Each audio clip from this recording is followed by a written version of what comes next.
안녕하세요. 저는 경기도에 살고 있는 30대 중후반 여성입니다.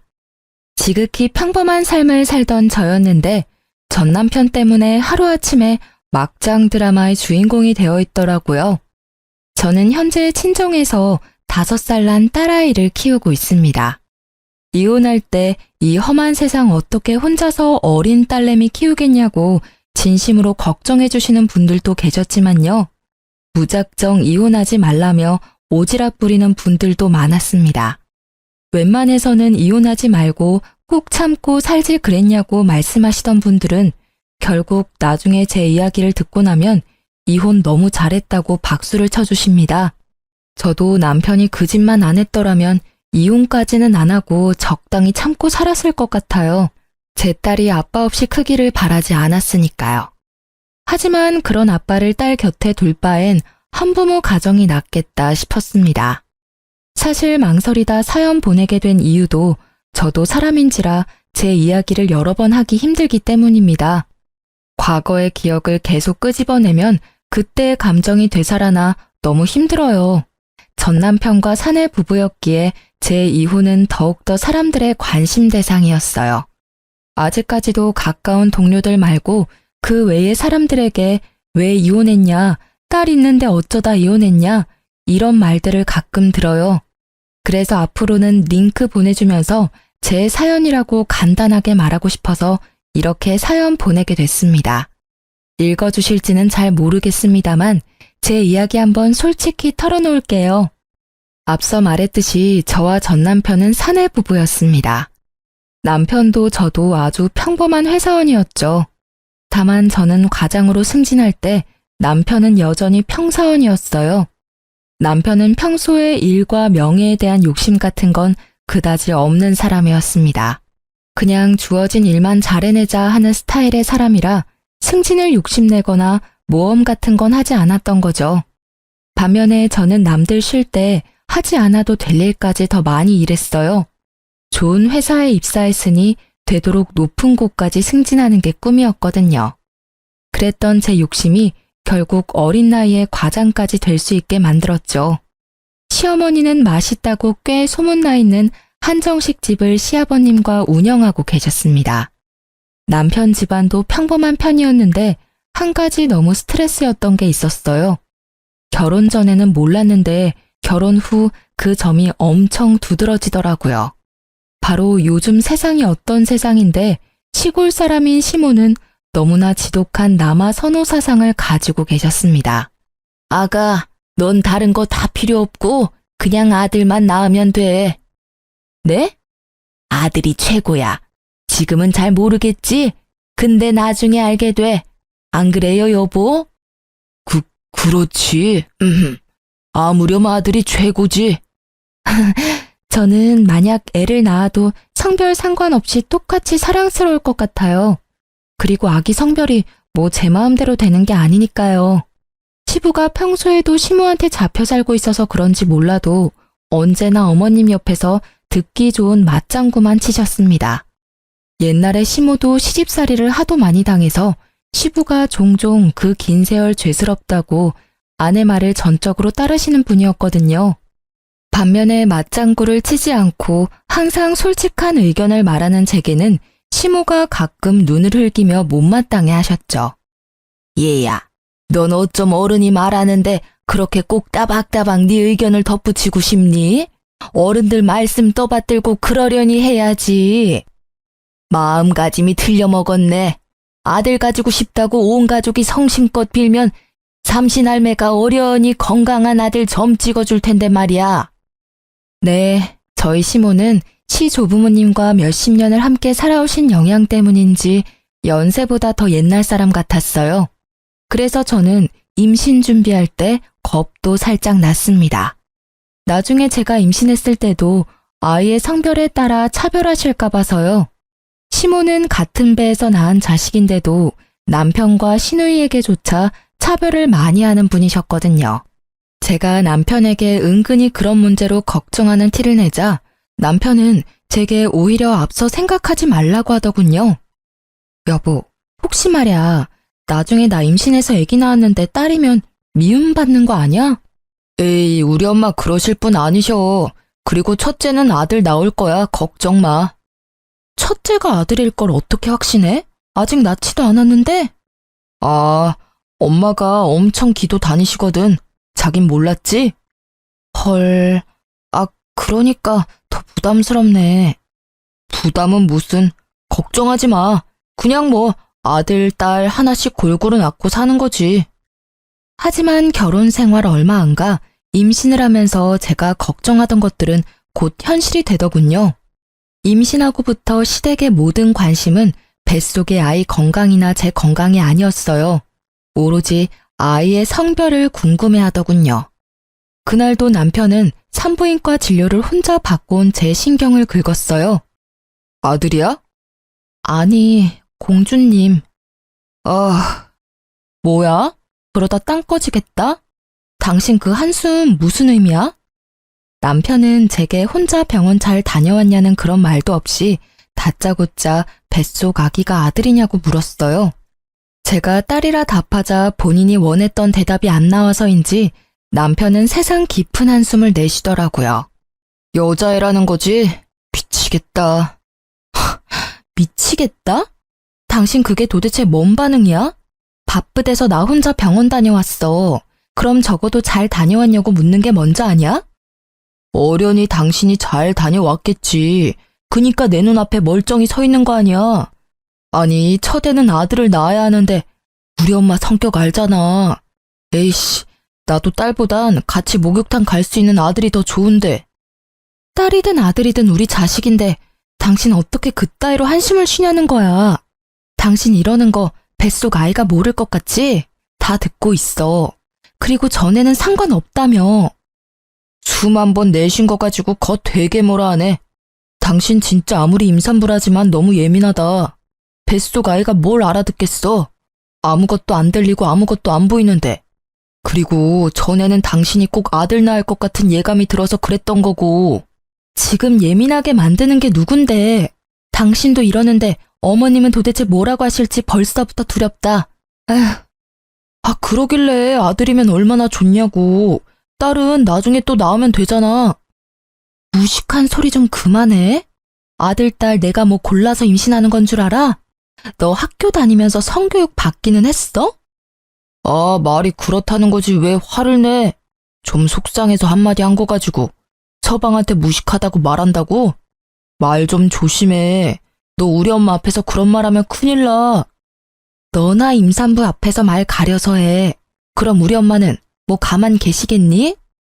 배는 점점 더 불러오고 몸은 너무 불편한데 남편은 너무나 제 편이 아니더라고요. 애아빠 될 사람이 하다못해 저희 애기 편도 아니었고요. 그렇게 저는 대판 싸우고 남편과 각방을 썼습니다. 그즈음 안 그래도 배가 불러오니 시모 역시 아기 성별을 집요하게 캐물으셨거든요. 남편과 시모가 나란히 저를 쪼아대니 온 세상 정내미가 뚝 떨어졌어요. 이상하다. 이제 의사가 은근히 말해줄 텐데. 아직도 애기 성별 정확히 모르니? 네, 어머님. 참나, 너가 나한테 말해주기 싫은 건 아니고? 안 되겠다. 다음 진료 때는 내가 병원에 따라가마. 아들인지 딸인지 내가 직접 두 눈으로 확인해야겠어. 어머님, 저 좀 그냥 놔두시면 안 돼요? 뭐? 출산 날까지는 더 스트레스 안 받고 싶어요. 스트레스라니? 내가 언제 너한테 스트레스를 줬냐? 어머머, 너 정말 웃긴다. 너 괜히 날 나쁜 시엠이 만들지 마라. 누가 들을까 무섭다 얘. 어머님 저한테 매번 전화하실 때마다 아들인지 딸인지 물어보셨잖아요. 한 번 더 물어보시면 저 스트레스 받아서 기절할지도 몰라요. 어머, 협박하니 지금? 어머님, 저 건강하게 출산하고 올게요. 그때까지만 배려 부탁드려요. 저는 끝끝내 출산 날까지 아이의 정확한 성별은 시댁에 절대 비밀로 했습니다. 각방 쓰는 남편에게도 똑똑히 경고했어요. 출산일까지 절대 안정 취하고 싶으니 뱃속의 아이의 성별은 비밀이라고요. 만에 하나 시모께 딸이라 미리 말하면 당장 이혼이라고 신신당부했습니다. 남편은 이혼은 하기 싫은지 제 말을 잘 듣더라고요. 그렇게 출산일까지는 별일 없었어요. 일어났어? 엄마, 아빠는 아직 못 오셨어. 열심히 달려오시는 중이야. 우리 딸 장하다. 너 닮은 예쁜 공주님 낳은 거 너무 축하해. 우리 딸 이제 엄마도 됐고 다 컸네. 고마워요, 엄마. 애기는 건강하지? 그럼, 다행이다. 다행이긴 한데 너 애기 울음소리 듣고 바로 기절했었어. 얼마나 아팠으면 내 새끼 엄마 깜짝 놀라서 울 뻔했잖아. 근데 꾹 참았어. 우리 딸도 안 오는데 내가 울면 안 되니까. 황서방도 병원 앞이랬어. 곧 올 거야. 정말 고생 많았다. 건강하게 아이를 출산하고 정신 차린 저는 친정엄마의 따뜻한 손을 꼭 붙잡고 있었죠. 그런데 어디서 서러운 울음소리가 들려오더군요.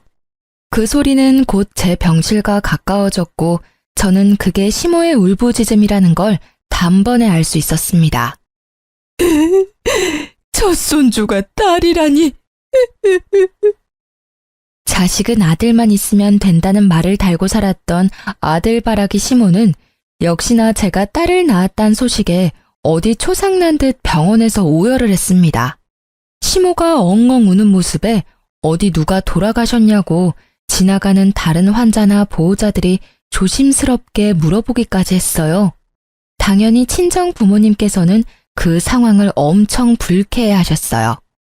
저는 힘이 없어서 뭐라 말도 못하고 병실 침대에 누워서 시댁 식구들에게 눈길도 안 주고 천장을 바라본 채 주먹만 불끈 쥐고 있었죠. 남편은 옆에서 그 상황을 수습 안 하고 뭘 하고 가만 서 있는 건지 너무 화가 났습니다. 아이고, 어쩜 좋아. 아이고, 딸이라니, 계집이라니. 아니, 사돈, 정말 너무하신 거 아닙니까? 건강하게 출산한 내 딸 고생했다 격려는 못해줄 망정 귀한 손주 태어난 날에 뭘 그렇게 서럽게 울어요?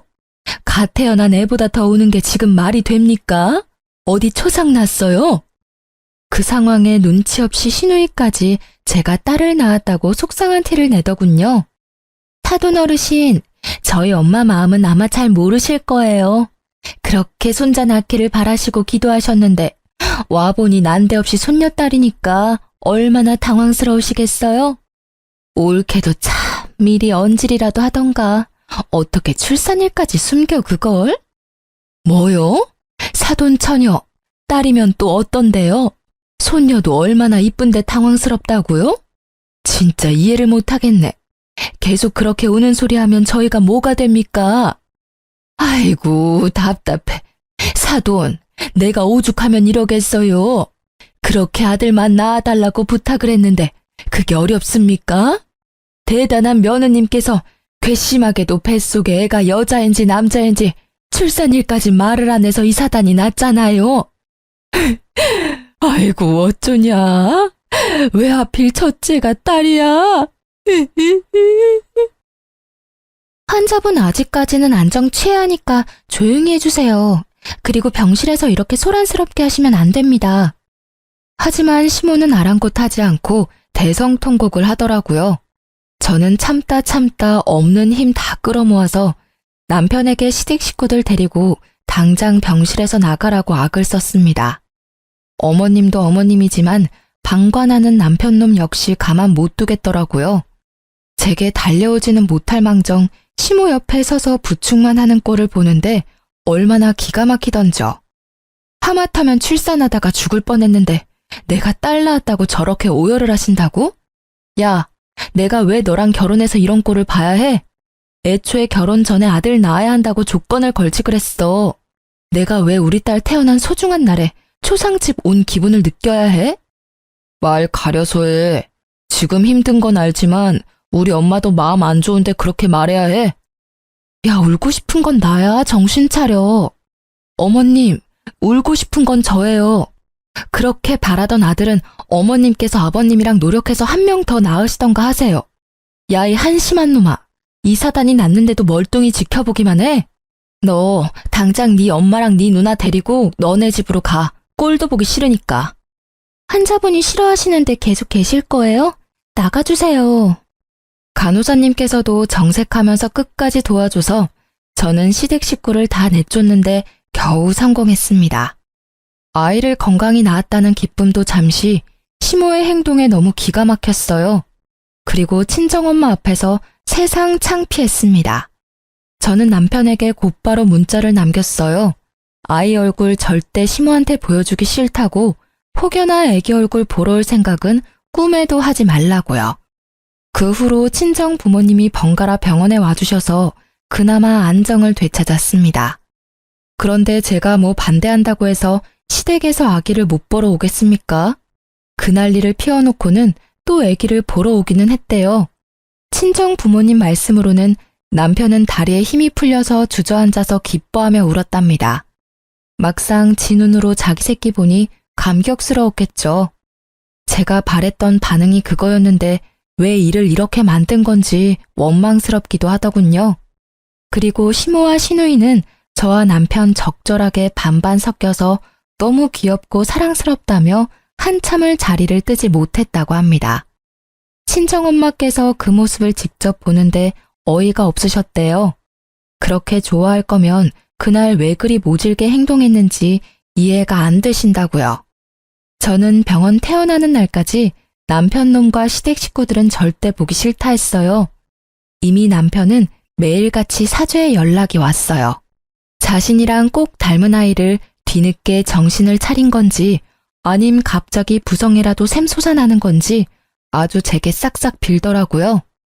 여보, 태어나는 날까지 어떻게 못 오게 해. 계속 처갓집에 있을 거야? 장모님 장인어른께서도 힘드실 거야. 우리 부부잖아. 집으로 돌아와. 애기도 너무 보고 싶단 말이야. 남편 노릇 아빠 노릇 해야 할 때 안 하고 이제 와서? 미안해. 내가 진짜 미안해, 여보.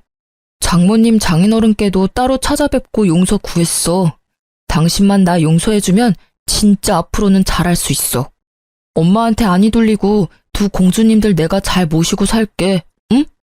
우리 딸 눈 떴으면 아빠 보고 싶을 텐데 제발 화 풀면 안 돼?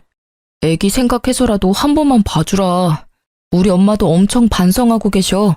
내가 그 후로 얼마나 엄마한테 대들었는지 몰라. 제발 한 번만 기회 주라. 한 번은 기회 줘야 하는 거잖아. 나도 정말 좋은 남편, 좋은 아빠 하고 싶어. 난 아직도 그날 일이 너무 굴욕적이야. 어머님이랑 당신 가족들, 지금 시대가 어느 시대인데 아들 못 낳았다고 병원에서 그 난리를. 잘못했어. 무릎 꿇고 이렇게 빌게. 일단 생각해 볼게. 집에는 안 올 거야? 당장은 못 가. 내 마음이 그래. 그렇게 저는 사과하는 남편에게 매몰차게 굴었어요. 당연히 출산 날부터 이혼을 생각하고 있었거든요. 그렇게 마음이 상했는데 사과한다고 해서 바로 없던 일이 되거나 제 마음이 회복되지는 않으니까요. 그런데 어머님은 사과하러 오셨다가 눈뜬 저희 딸을 보더니 아주 딴 사람이 되시더라고요. 애가 어쩜 이렇게 예쁘게 태어났니? 아이고 그랬어요 우리 공주님. 뭐가 그렇게 궁금해서 눈이 동그래졌어? 할미야, 내가 네 친할미다. 알아보겠어? 어이구 지난번에 봤을 때보다 더 볼이 오동통해졌네. 언제 할미라고 불러줄래? 갓난 애기가 뭘 안다고 끊임없이 말을 거는 시모의 마음이 결코 거짓은 아니라고 생각 들더라고요. 시모는 아이가 눈을 깜빡이기만 해도 좋아서 어쩔 줄 몰라 하시며 조심조심 아기 곁을 맴도셨어요. 그 모습을 보는데 벼랑간 눈물이 핑 돌더라고요. 저한테 왜 그렇게 모질게 구셨어요? 애기 이렇게 예뻐하실 거면서요. 그러게나 말이다. 내가 한치 앞을 모르고 말이야. 미안했다. 이제 화 좀 풀면 안 되냐? 공주님 잘 키울 수 있게 많이 도우마. 한 번만 너가 이 늙은이 딱 한 번만 봐주면 안 되겠니? 그놈의 딸 아들 순서가 뭐가 그렇게 중요하다고. 아들이야 또 낳으면 되는 건데. 이렇게 예쁜 공주님 앞에서 통곡했으니 내가 미친 인간이야. 그렇게 젊은 시절 시댁에서 당하고 살아놓고 말이야. 내가 우리 어머님 너무 경멸하는데 정신 차리고 보니 아주 똑같이 너한테 행동하고 있더라고. 아무쪼록 내가 미안하다. 전에 들어본 적 없는 시모의 너무 다정한 목소리에 진심 어린 사과에 저는 그만 시댁 식구들을 전부 용서하고 말았습니다. 모두가 진심으로 제 딸아이를 예뻐하는 게 느껴졌으니까요. 신우도 진작에 시모 따라 분위기에 휩쓸려서 그랬다며 너무 미안했다고 이미 찾아와서 제게 용서를 구했었고요. 친정 부모님께도 이미 마음이 어느 정도 풀리셔서 이제 제가 선택하라고 해주셨어요. 저는 결국 이혼하려던 결심을 지우고 열심히 딸아이를 남편과 사랑으로 키웠습니다. 그 일들이 벌써 5년 전 이야기네요. 그때는 제가 나중에 남편과 시모 그리고 시누이에게 뒤통수를 맞으리라고는 상상도 못했었습니다. 제 하나뿐인 소중한 딸은 친정 부모님께도 물론 예쁨을 많이 받았지만 시부모님께서 특히나 예뻐하셨어요. 어머님께서는 더 이상 딸아이라고 차별도 절대 안 하셨죠. 하지만 은근히 손자도 보고 싶으신지 다른 소식은 또 없냐고 종종 물어보셨습니다. 손녀딸도 그렇게 애지중지하시는데 손자는 또 얼마나 예뻐하시겠어요? 저도 한 명 더 낳고 싶었지만 당장은 육아휴직이 끝나고 회사에 다시 복직해야 했고 하나로도 좀 버거워서 둘째 계획은 조금 미루고 있었습니다. 그러다 첫째가 어느 정도 자라니 마음의 여유가 생기더군요. 남편은 연차가 쌓여 연봉 협상도 새로 하고 저도 과장까지 진급하니 이제 둘째를 마음 놓고 가져도 되겠다 싶었어요. 그런데 막상 계획이 생기고 남편과 노력했지만 이상하게 아이가 안 생겼어요. 꼭 아들을 가지고 싶다기보다 딸이든 아들이든 상관없이 둘째를 만들고 싶었던 건데 임신이 너무 안 되니까 걱정이 되더라고요. 고심하다 산부인과에 갔는데 제 자궁 상태가 안 좋다는 의사의 소견을 받게 됐습니다. 여보, 나 더 이상 임신은 힘들 것 같대. 우리 어떡해? 그게 무슨 소리야?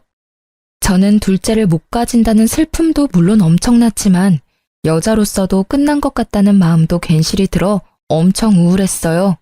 정말 위로받고 싶었는데 제게 은근히 쌀쌀맞게 대하는 시댁 식구들과 남편의 태도에 또 한 번 상처를 받았습니다. 당신 말이야, 나랑 결혼한 이유가 뭐야? 아니, 어머님 아버님께서 우리 결혼 허락한 이유가 뭐야? 나 무슨 애 낳으려는 도구로 들이신 거야? 아니잖아. 근데 어떻게 나 애 못 낳는다는데 내가 아프다는데 위로는커녕 다들 사람 취급을 안 해? 내가 무슨 잘못을 했다고? 잘못을 안 했어? 당신이? 진짜 몰라서 물어? 당신이 평소에 몸 관리를 잘했어야 하는 거 아니야. 그러게 애 낳고 내가 좀 쉬라고 했었잖아. 말 안 들은 건 당신이야. 워킹맘 뭐 아무나 해? 기어코 과장까지 달더니 자기 몸 관리는 엉망진창. 나는 태어나지 못한 우리 아들이 너무 불쌍해. 내가 그렇게 노력한 이유가 뭔데? 다 우리 가족을 위해서였잖아. 둘째까지 키우려면 네 월급, 내 월급 해도 택도 없으니까. 너가 적게 버니까 나라도 더 벌자고 생각했어. 그게 그렇게 잘못한 거야? 꼭 그렇게 내 가슴에 비수를 꽂아야겠어? 지금 당신만 슬퍼? 나는 안 슬프겠어? 이제 네 몸 아픈 걸 내 월급 탓하는 거야? 너 잘났다. 지겨워 정말. 제가 속상한 마음을 토해냈지만 남편은 여전히 냉담했고 이제 사과도 안 하더군요. 결국 저희는 그렇게 별거 아닌 별거를 하게 됐습니다. 저희는 같은 회사라도 제가 진급하면서 다른 부서로 옮겼거든요. 회사에서 얼굴 보기도 힘든데 남편은 툭 하면 시댁에서 자고 온다고 일방적으로 연락이 왔어요. 저는 저대로 상처받아서 그런 남편을 내버려뒀어요. 그나마 시누이와 시모께서는 더 이상 저를 예전처럼 구박하거나 긁지는 않으셨어요. 같은 여자라서 저를 남편보다 이해해 주시나 싶었어요. 예전같이 아들 타령도 절대 하지 않으셨습니다. 그러다 저는 결국 남편에게 먼저 손을 내밀기로 생각했습니다. 시간이 지날수록 딸아이가 아빠는 왜 따로 사냐고 묻기 시작해서요. 눈에 넣어도 안 아플 제 소중한 딸을 위해서 남편과 더 늦기 전에 관계를 회복하고 싶었어요. 물론 남편이 여전히 미워 죽겠는 건 변함없었습니다. 하지만 아내로서 말고 엄마로서 가정을 지키고자 했어요. 딸은 아빠가 집에 오지 않자 주말 중 하루는 남편을 보러 시댁에 가서 자고 왔습니다. 어련히 시부모님께서 손녀를 잘 챙겨주시는 걸 알지만 그래도 딸이 뭐 하는지 궁금해서 전화를 하고는 했어요. 전화 안 해도 된다. 아주 잘 지내고 있단다. 걱정하덜덜 말어. 아빠 얼마나 보고 싶었으면 애가 바로 안기더라. 애도 아빠랑 노느라 바쁘니까 이렇게 자주 전화로 안 물어도 된다. 알겠니? 하지만 제가 굳이 바꿔달라 해도 애가 놀고 있다 하거나 잔다고 바꿔주지 않으셨어요. 그래서 시댁에 맡기는 날은 그냥 애가 아빠랑 잘 지내고 있구나 생각하고 말았죠. 그런데 어린 딸이 시댁에만 갔다 오면 신우를 이모라고 부르는 겁니다. 엄마, 이모가 머리 묶어줬어요. 아이고, 그랬어?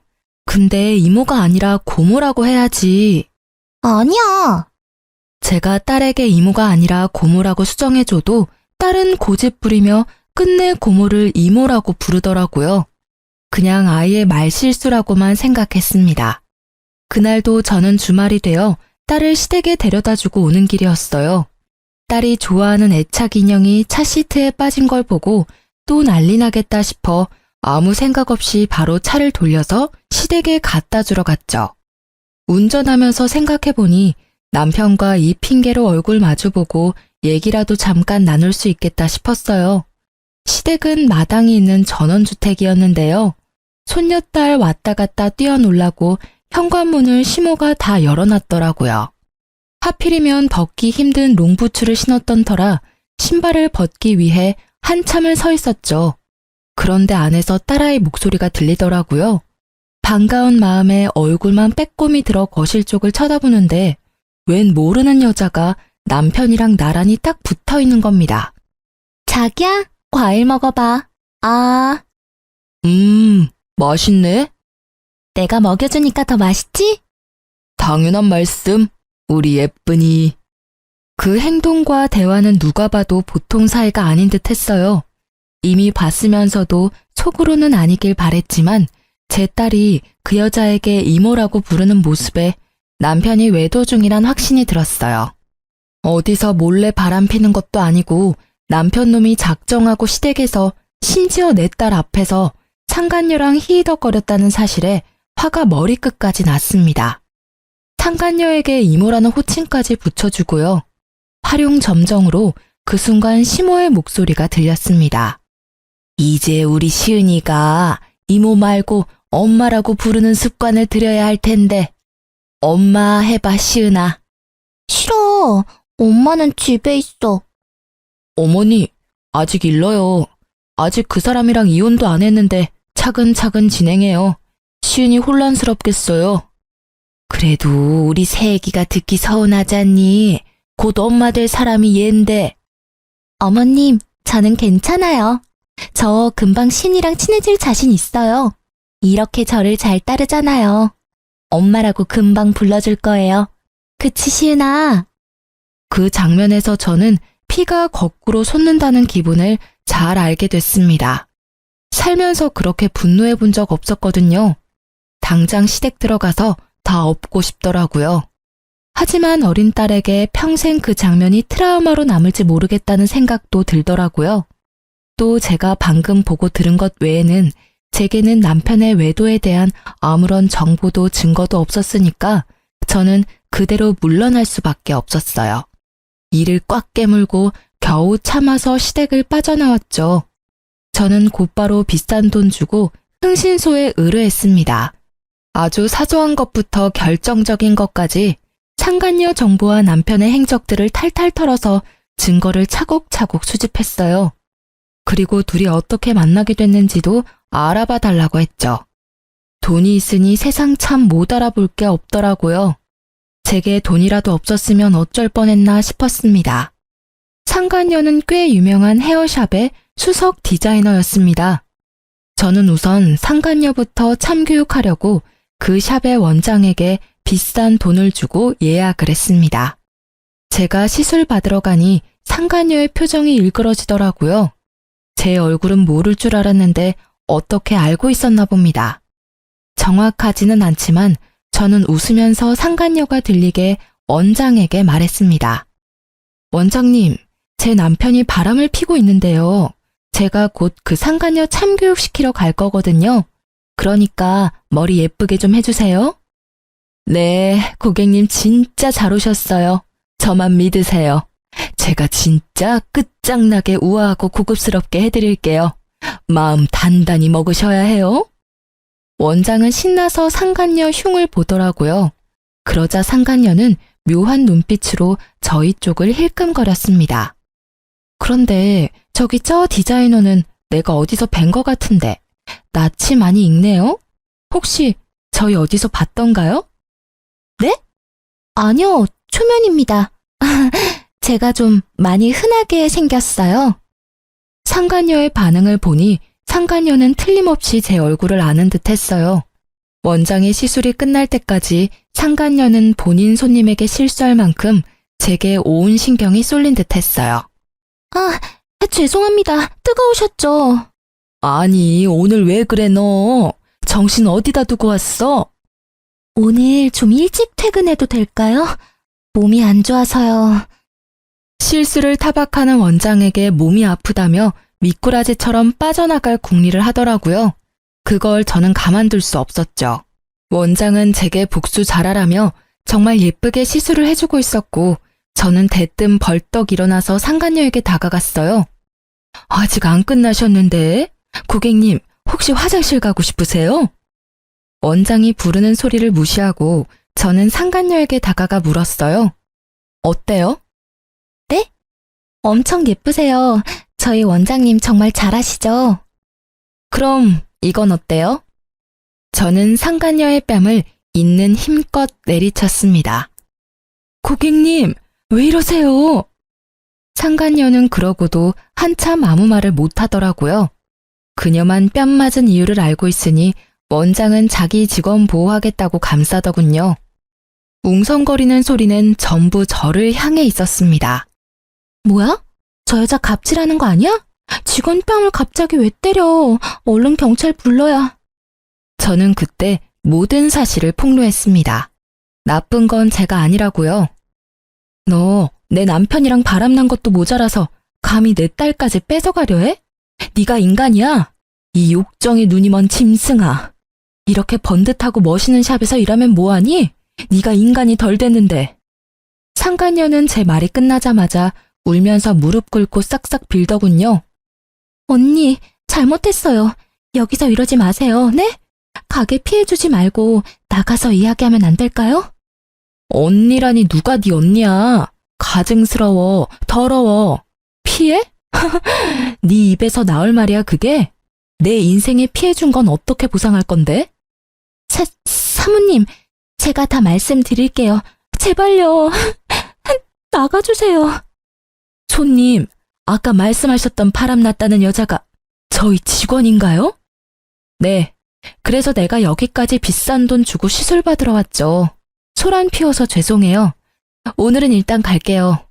너 내 남편한테 연락하지 말고 가만히 쥐 죽은 듯이 내 연락 기다려. 그렇게 상간녀 쪽만 주고 나오려고 했는데 상간녀는 울면서도 저를 끝까지 따라오더군요.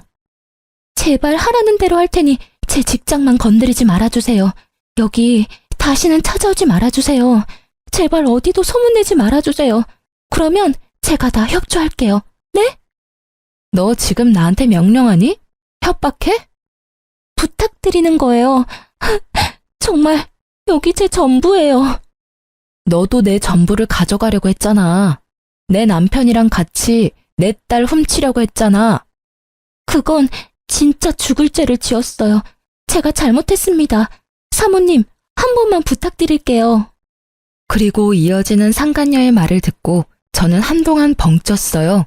남편과 상간녀는 시모를 통해서 처음 만났다고 합니다. 그 한정식 집 저희 원장님께서 단골이셔서 자주 저 데리고 가주셨어요. 어머님, 아니, 한정식 사장님께서 저한테 따로 전화번호 물어보셨는데 밥 먹으러 오라고 연락이 자주 왔어요. 그렇다 할 가족도 없고 너무 포근했어요. 가족이 그리워서 저한테 잘해주는 그 사람이랑 어머님 거절하지 못했어요. 죄송합니다. 그러니까 저희 시모께서는 제가 더 이상 애 못 낳는다고 하자 손수 새 며느리감을 찾으신 거예요. 상간녀에게도 대놓고 손자 낳아줄 새 며느리감 찾는다고 했대요. 손자만 낳아준다면 평생 잘해주겠다고요. 그 엄마의 그 아들이라고 그렇게 시모가 소개시켜준 새 여자와 새 출발하겠다고 조강지쳐 버릴 계획이었던 남편이었네요. 괘씸하게도 시댁과 남편은 저 빠질 생각이었대요. 저 이제 다 말씀드렸으니까 더 이상 여기 안 찾아오실 거죠? 내가 왜 네 말을 들어줘야 하니? 뭐 하긴 나한테 위자료 주려면 너 열심히 일해야겠다. 저 뭐든 다 할게요. 제 커리어만 건드리지 말아주세요. 네? 자기 커리어는 소중하고 남의 인생은 소중하지 않은지 어이없는 상간녀의 태도에 저는 재미있는 계획을 세웠습니다. 너 방금 뭐든 다 한댔지? 네, 뭐든요. 저는 회사 미팅 시간에 상간녀를 초대했습니다. 지금 생각해보면 저까지 회사 잘릴 위험이 있던 거였는데 그때는 복수에 눈이 멀고 정말 절박했었나 봐요. 상간녀는 아무것도 모른다는 얼굴로 저희 회사에 찾아와서 남편 이름을 대며 남편을 찾았습니다. 황주성 씨 어디 계세요? 누구세요? 황주성 씨 여자친구요. 누구냐고 묻는 직원들에게 상간녀는 당당히 여자친구라고 말했습니다. 회사에 와달라고만 했지 그런 건 시키지도 않았는데 상간녀는 알아서 남편을 골탕 먹이더라고요. 전체 미팅이라 여러 부서가 모여 있었는데 대부분 저희가 부부라는 걸 알고 있는 분들이셨죠. 직원들은 순간 제 눈치도 보고 경멸의 눈빛으로 남편 놈을 쳐다봤습니다. 아무것도 모르고 남편 놈은 걸어오다가 상간녀 보고 귀신 본 듯이 놀라더군요. 네가 여기 어떻게... 자기야, 도대체 이혼을 언제 한다는 거야? 내가 언제까지 기다려야 해? 마누라랑 이혼할 마음은 진짜 있긴 한 거야? 주성 씨, 나 가지고 논 거야? 자기 부인 이제 애 못 낳는다며. 나보고 아들 낳아달라고 했으면서 왜 자꾸 이혼을 미뤄? 상간녀의 연기에 저는 빵 터졌어요. 그 상황은 연기였지만 그 말들은 전부 사실이었으니까요. 저는 그대로 남편 놈에게 다가갔고 남편은 아니라고 뒷걸음질 쳤어요. 여보, 그런 거 아니야. 누가 좀 저 미친 여자 당장 나가라고 해요. 난 모르는 여자거든요. 모르는 여자라니 섭섭하겠다. 네 애인이잖아. 시댁에 꽁꽁 숨겨두고 주말마다 내 딸 불러서 상간녀한테 엄마라고 부르게 했잖아. 내가 모를 줄 알았어?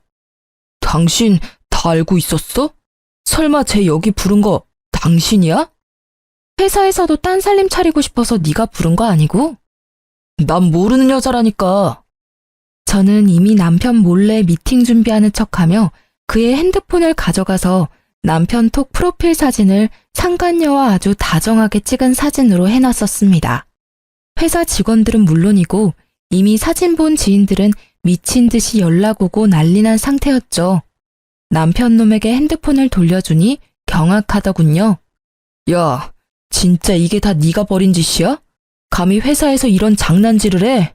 사진도 바꿔놓고 아주 나 엿먹으라는 거지? 아니, 이건 내가 벌인 짓이 아니라 네가 내 뒤에서 벌인 짓이지. 바람핀 것도 모자라서 감히 내 딸 시은이까지 나한테서 뺏으려 했어? 저는 업무 파일을 들고 그 모서리로 기분 나쁘게 남편 놈의 머리를 콩콩 찍어줬습니다. 당장 아작내고 싶은데 내가 너보다 직급이 높아서 참는다. 과장이라 참는 거야. 황주성 사원, 빨리 저 여자 데리고 나가. 회사 분위기 엉망으로 만들지 말고. 남편 놈은 분해서 어쩔 줄 몰라 하며 개거품 무는 모습에 저는 너무 통쾌했습니다. 야, 네가 어떻게 이래? 쪽을 줘도 이렇게 주냐? 저는 침착한 반면에 남편이 발악을 하니 주변 남자 사원들은 저를 보호해주더군요. 뒤늦게 나타난 부장은 회사에서 이게 무슨 짓이냐고 상간녀 데리고 나가라고 남편에게 소리쳤어요. 남편에게 회사에서도 조치를 취하겠다고 일침을 날리셨죠. 물론 저도 어느 정도 징계는 받을 거라 생각했습니다. 그렇게 울그락불그락하는 남편에게 상간녀는 머리에 꽃다네처럼 팔짱을 끼자 남편은 상간녀의 뺨을 내려치고 씩씩거리면서 나갔어요. 상간녀는 제게 아련한 눈빛으로 이 정도면 됐냐고 묻는 듯 했습니다. 그 후로 남편은 불륜으로 큰 무리를 일으켜 권고사직 권유받았어요. 왜 과장이 벌인 일에 본인이 피해받아야 하냐고 남편은 부장님이랑 싸웠답니다. 부장님이 남편한테 바람을 과장이 피웠냐고 역으로 질문하셨대요. 그러자 전 남편 놈은 한마디도 대답 못했다고 하더라고요. 바람 핀 놈이 더 성낸다며 부장께서 더 회사 어지럽히지 말고 알아서 퇴사하라 하셨습니다. 남편 놈은 정말 가관인 게 제 발로 퇴사해놓고 상간녀 직장에 가서 똑같이 난동을 부렸대요. 왜 자기 배신했냐고요. 소문 들어보니 상간녀는 참지 못하고 맞서서 당신 때문에 상간녀 소송당해서 위자료 물어야 한다고 개싸움을 했다고 합니다. 제가 다녀간 후로 그 샵의 원장이 상간녀 일 잘한다고 쉬쉬하려고 했다는데 그 일로 결국은 상간녀는 샵에서 잘렸다고 합니다. 둘 다 자업자득이죠. 저는 상간녀가 그나마 제게 협조를 잘해줘서 이혼 소송도 이기고 위자료를 받았어요. 양육권도 당연히 제가 가지게 됐습니다.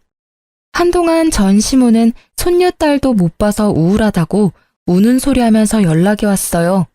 그 사단을 만든 게 본인이면서 다시 합치라고 하는 전 시모의 말에 어이가 없었습니다. 내가 요즘 일도 손에 안 잡혀.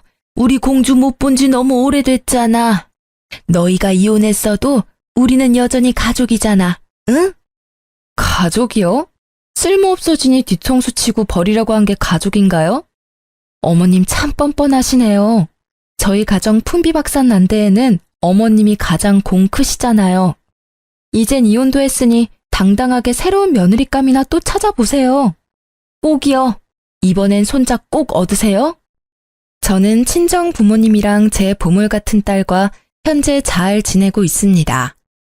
파란만장했던 결혼 생활 때문에 더 이상 재혼은 없을 것 같아요. 그냥 일하는 재미와 딸 키우는 재미로 이번 생은 만족하려 합니다. 사람의 욕심은 끝도 없다죠. 결국 시모의 손자 욕심, 남편의 아들 욕심이 이 처참한 결과를 만들었다고 생각해요. 전 남편과 전 시모를 보면서 하나 깨달은 인생 교훈은요. 누군가의 뒤통수를 치면 곧 그게 부메랑이 되어서 다시 본인에게 날아온다는 거예요.